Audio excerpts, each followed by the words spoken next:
ایمان والی بچی جان دینا گوارا کرتی ہے، اپنے جسم کو ٹچ کرنے نہیں دیتی جب ایمان سلامت ہوگا اور غیرت سلامت ہوگی، اور جب غیرت مٹ جاتی ہے تو اللہ بچائے، اللہ بچائے۔ اللہ کے نبی نے ارشاد فرمایا عورتیں وہیں سے مائل ہو جائیں گی، مائلات، عورتیں وہیں سے پیچھا کریں گی۔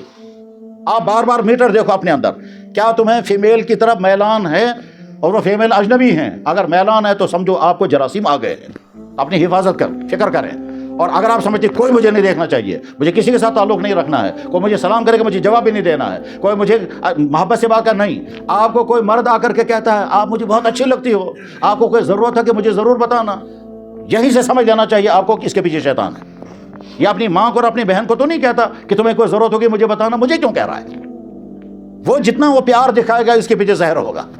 یہ ہو ہی نہیں سکتا ہے کہ جناب اجنبی عورت کو ہم کہیں گے تمہیں ضرورت ہوگی ہم سے کہنا، کیوں کہیں گے؟ اور اگر آپ کو کوئی کہتا ہے تو اس کے پیچھے شاید زہر ہے۔ ہر عورت جس تک یہ بات پہنچے وہ سمجھ لے کہ اجنبی مرد پر نہیں، آج تو اپنے قریب ترین مردوں پر بھروسہ نہیں کر سکتے۔ واقعہ پائے گئے، ماموں کے ساتھ واقعہ پائے گئے، بھائیوں کے ساتھ واقعہ، یا تو شہر میں بھائی کے ساتھ واقعہ پایا گیا، نامناسب واقعہ۔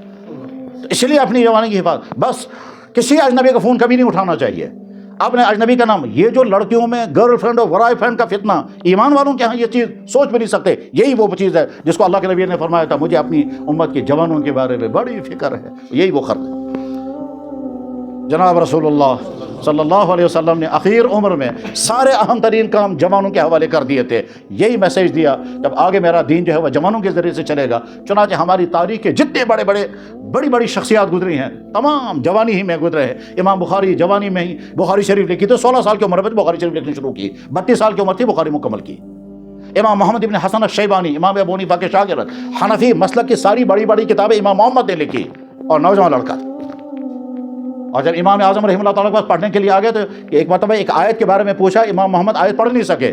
امام اعظم رحمہ اللہ پوچھا تم حافظ نہیں ہو؟ اس نے کہا نہیں۔ تو حافظ نے میرے پاس پڑھنے کیسے آ گئے؟ اسی وقت وہاں سے نکل گئے اور کچھ کتابوں میں یہ لکھا ہوا ہے کہ 4 مہینے کے اندر قرآن حفظ کر کے آ گئے، اور کچھ میں لکھا ہے نہیں 1 ہی مہینے میں قرآن حفظ کر کے آ گئے کے سامنے بیٹھے۔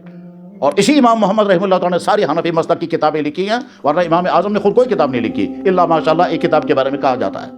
اسلامی تاریخ میں صحابہ سب کے سب جوان تھے 2-4 کے سوا، تابعین سب کے سب جوان تھے 2-4 کے سوا، تابعین سب جوان، محدثین سارے جوانی کی زندگی میں انہوں نے حدیث کے کارنامے انجام دیے۔ فقہا، مفسرین، اسلامی تاریخ کے تمام طبق، حتیٰ کہ یہاں کشمیر میں اسلام جو پختہ ہوا ہے، پختہ مضبوط ہوا ہے، اس میں تیسرا والا سٹیج، پہلا سٹیج جو کشمیر میں اسلام آیا عبدالرحمن بلبل کے ذریعے، پھر دوسرا مرحلہ آیا شاہ ہمنان رحمہ اللہ کے ذریعے اسلام پھیلا اور ملک علاقوں میں اسلام پھیلا۔ عبدالرحمن بلبل رحمہ اللہ تعالیٰ کے زمانے میں چند ہزار مسلمان بنے، اس سے زیادہ نہیں، اور عبدالرحمن بلبل کی وفات ہو گئی، وہ بادشاہ کی بھی وفات ہو گئی جو مسلمان بنا تھا۔ پھر شاہ ہمنان رحمہ اللہ تعالیٰ جب تشریف لائے، ان کے آنے پر ہزاروں لوگ مسلمان بن گئے، ہزاروں۔ اس میں کچھ کتابوں میں لکھا ہے 39,000، کچھ میں لکھا ہے 50,000 لوگوں نے کلمہ پڑھا، مسلمان ہو گئے۔ شاہ ہمنان واپس چلے گئے، یہاں کے لوگ مسلمان بن گئے اور آگے کچھ نہیں۔ ٹھیک، اس کے بعد شاہ ہمنان کا بیٹا آیا، ان کا نام تھا میر محمد حمدانی۔ یہ میر محمد حمدانی 22 سال کا نوجوان لڑکا، اب جب وہ یہاں کشمیر داخل ہوئے ہیں 300-400 علماء ان کے ساتھ تھے، اور اس زمانے میں یہاں کا بادشاہ تھا سلطان سکندر، اور سلطان سکندر کا وزیر تھا صہبٹ، نان مسلم، ذہین آدمی تھا، وہ بہت قابل تھا مگر مسلمان نہیں تھا، قابل تھا، ذہین تھا، بڑا تجربے کار تھا وغیرہ وغیرہ، مگر تھا پختہ درجے کا غیر مسلم، پکے درجے کا غیر ایمان والا، اور صابر تھا اس پر، ایمان قبول کرنے کے لیے تیار نہیں تھا، بہت کوششیں ہوئی تھی۔ اب جب میر محمد حمدانی آ گئے تو میر محمد حمدانی جوان لڑکا، اس کی خوبیاں بہت خوبصورت، بہت قابل، بہترین کنونسنگ کا پاور رکھنے والا، بہترین موٹیویشن کا پاور رکھنے والا۔ اب جب گفتگو کی تو صہبٹ جو ہیں وہ کھٹ سے تیار ہو گیا، اور اس کے بعد کلمہ پڑھا، مسلمان ہو گیا، تو سیف الدین نام رکھا۔ پھر میر محمد حمدانی رحمہ اللہ تعالیٰ نے پورے کشمیر کا دورہ کیا، اور جہاں جہاں شاہ ہمدان بیٹھے تھے وہاں خانقاہیں بنائی۔ وہ خانقاہ دراصل اسلامک سینٹر ہوتے تھے، وہاں کوئی بدعت نہیں ہوتی تھی، وہ اسلامک سینٹر ہوتا تھا۔ اسلامک سینٹر میں غریبوں کو کھلایا جائے گا، ان پڑھوں کو پڑھایا جائے گا، روحانی تربیت کی جائے گی۔ چنانچہ ہر علاقے میں خانقاہ بنائی، خانقاہ مولا ترال، خانقاہ مولا شپیان، خانقاہ مولا فلاں جگہ، خانقاہ مولا، یہ خانقاہیں بنائی میر محمد حمدانی نے، اور 20-25 سال وہ یہاں قیام پذیر رہے، مدرسے بھی قائم کیے، یہ بھی کیا۔ 22 سال کا نوجوان، اور عجیب بات یہ ہے وہ جو صہبٹ جو مسلمان بنا سیف الدین، تو اس نے 2-4 دن کے بعد آ کر کے کہا جناب آپ کے کہنے پر میں نے اسلام قبول کیا، آپ کو بھی میری بات ماننی چاہیے۔ انہوں نے کہا تمہاری کیا بات ماننی ہے؟ کل کے پہلے وعدہ کرو پھر میں بتاؤں گا۔ انہوں نے کہا نہیں وعدہ نہیں، پہلے بات بتاؤ۔ اس نے کہا نہیں پہلے وعدہ کرو پھر میں بتاؤں گا۔ اس نے کہا چلو۔ اس نے کہا میں مسلمان بن گیا، میرا خاندان مسلمان بن گیا، میری بیٹی مسلمان بن گئی، آپ میری بیٹی کے ساتھ نکاح کرو۔ چنانچہ میر محمد ہمدانی نے نہ چاہتے ہوئے بھی اس کی بیٹی باریہ کے ساتھ نکاح کیا، اور وہ باریہ 2-3 سال اس کے نکاح میں رہی۔ اس کے بعد ان کی وفات ہو گئی، تو یہاں کرال پورہ کی چاڑورہ کے راستے میں کہیں پر وہ دفن ہے، اور وہ بورڈ لگا ہوا ہے۔ 22 سال کے میر محمد ہمدانی کشمیر آتا ہے اور یہاں اسلام کو پختہ کر کے جاتا ہے۔ ہمارا 22 سال کا نوجوان کہاں ہے؟ یہ کس عالم میں ہے؟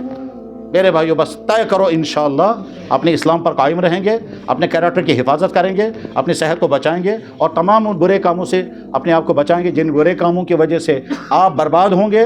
آپ اپنے ماں باپ کے لیے شرم کی چیز بنیں گے، آپ زندگی بھر پچھتائیں گے، یہاں تک کہ ہو سکتا ہے تمہارا باپ کہے گا میں بغیر اولاد کے بہتر تھا مگر یوت نیچو گست میں آسوں، میں بغیر اولاد کے بہتر تھا مگر اس پور گست میں آسیں۔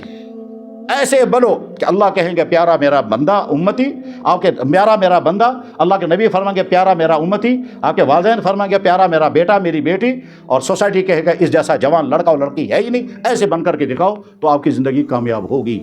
اللہ تعالیٰ شان ہو یہاں کی نئی نسل کی ایمان کی بھی حفاظت فرمائے، ان کے کردار کی بھی حفاظت فرمائے، ان کے اخلاق کی بھی حفاظت فرمائے، اور اس کے لیے بہت کچھ کرنا پڑے گا۔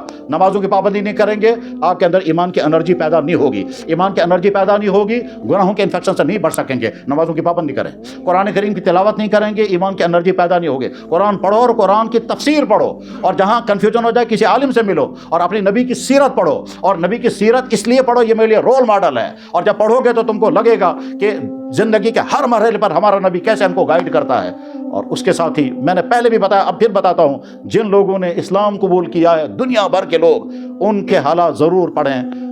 علامہ اقبال نے ایک مرتبہ کہا تھا اب مسلمانوں کو قرآن اور حدیث سے اگر اثر نہیں ہوتا کم سے کم ان کے حالات پڑھو تاکہ اس کی وجہ سے اثر ہو جائے۔ پھر علامہ اقبال خود واقعہ سناتے تھے، فلاں آدمی نے اسلام قبول کیا، اس کی زندگی تو واقعی متاثر ہو جاتا تھا۔ اسے بھی واقعہ سنایا تھا علامہ اقبال نے، کہنے لگا ایک شخص تھا، اس کا نام تھا کنہیا لال گابا یا کپور لال گابا، کنہیا یا کپور لال گابا، وہ یورپ میں تھا، کیمبرج یونیورسٹی کا اسٹوڈنٹ تھا۔ اس نے وہاں سیرت مبارکہ کا مطالعہ کیا، کلمہ پڑھا، مسلمان ہو گیا، اور مسلمان ہو گیا تو اس کا نام رکھا گیا خالد لطیف گابا۔ پہلے کنہیا لال گابا، اب خالد لطیف گابا، پہلے کے ایل گابا پھر بھی کے ایل گابا، اور اس کے بعد اس کو جیل میں ڈالا گیا تھا کسی جرم نہ کرنے والے جرم کے نتیجے میں، نہ کردہ جرم کی بنا پہ جیل میں ڈالا گیا، اور رہائی کی کوئی سبیل نہیں تھی، پیسہ بہت مانگا جا رہا تھا، وہ پیسہ وہ ادا نہیں کر سکتا تھا۔ کتاب میں لکھا ہوا ہے کتاب میں کہ جناب رسول اللہ صلی اللہ علیہ وسلم نے ٹھیک لاہور کے علاقے میں گاؤں کے ایک چودھری کو خواب میں آ کے بتایا میرا پیارا خالد لطیف جیل میں بند ہے، اس نے میرے متعلق کتاب لکھی ہے پیغمبر صحرا، پرافٹ آف ڈیزرٹ، اور وہ جیل میں بند ہے، اس کو رہا کرانے کے لیے پیسے، اور پھر فرمایا دیکھو بھولنا مت جو میں کہہ رہا ہوں۔ چودھری صاحب صبح اٹھے اور اس کے بعد پھر اپنی پراپرٹیاں بیچی اور پیسہ لے کر کے کورٹ میں گئے، اور اس کے بعد پھر خالد لطیف گابا کو رہا کر کے لائے۔ لاہور کی جامع مسجد میں کھڑے ہو کر اس نے کہا مجھے میرے نبی نے چھوڑایا جس نبی کا کلمہ میں نے یورپ میں پڑھا تھا۔ ان کو اپنے لیے رول ماڈل بنائے۔ اللہ تعالیٰ شانہ اپنے دین کے ساتھ وابستگی موت تک، اور یا اللہ یہاں کے نوجوان نسل کو ہر طرح کی کامیابی زندگی عطا فرما۔ وآخر دعوانا الحمدللہ رب العالمین۔